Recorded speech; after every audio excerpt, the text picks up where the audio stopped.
Kami mulai dari berita Kejaksaan Agung yang menyerahkan uang hasil sitaan kasus korupsi ekspor CPO minyak kelapa sawit senilai 13 triliun rupiah ke pemerintah.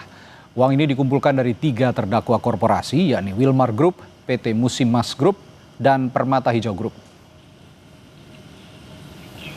Tumpukan uang menjulang tinggi di lobi gedung utama Kejaksaan Agung Republik Indonesia Senin siang. Uang hasil sitaan ini diserahkan ke Kejaksaan Agung di hadapan Presiden Prabowo Subianto. Dari total 13,2 triliun rupiah yang sudah dikumpulkan, Kejaksaan Agung secara simbolis menyerahkan 2,4 triliun rupiah diantaranya kepada pemerintah. Tumpukan uang pecahan 100 ribu rupiah itu disita Kejagung dari 3 terdakwa korporasi kasus korupsi ekspor CPO minyak kelapa sawit periode 2021-2022. Jaksa Agung ST Burhanuddin bilang, Kejagung saat ini fokus pada penegakan hukum tindak pidana korupsi yang menimbulkan kerugian keuangan negara dan perekonomian negara. Barang rampasan negara berupa uang akan kami serahkan kepada Kementerian Keuangan dan sebagai instansi yang berwenang mengelola keuangan negara.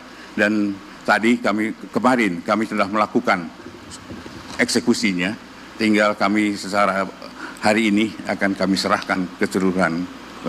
Ini jumlahnya ini 13 triliun 255, tetapi tidak mungkin kami hadirkan di sini semua. Kalau 13 triliun akan kami mungkin tempatnya yang tidak memungkinkan. Jadi ini sekitar 2 triliun, 4. Bahwa Kejaksaan telah melakukan suatu penuntutan kepada grup korporasi yaitu Wilmar Group dan Musimas Group serta Permata Hijau Group.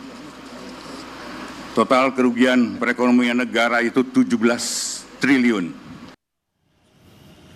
Sementara Presiden Prabowo Subianto bilang penyerahan uang pengganti kerugian negara ini menjadi pertanda baik dalam mengawali masa genap 1 tahun pemerintahan Prabowo Gibran.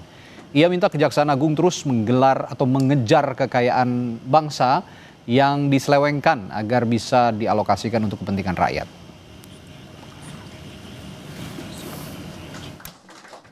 Kebetulan ini pas 1 tahun saya dilantik sebagai presiden.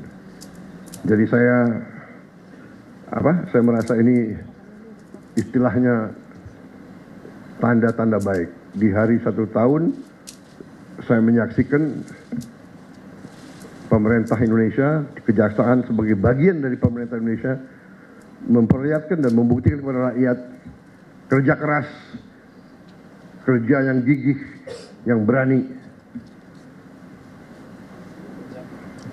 sehingga bisa membantu negara menyelamatkan kekayaan. Ingat, kalau kita lihat ini sama dengan 8.000 sekolah kita perbaiki. 5 juta nelayan bisa hidup. 5 juta dengan uang yang ada di sini. Saya ini greget, saya ingin kalau bisa kita kejar lagi itu ya, kekayaan yang diselewengkan.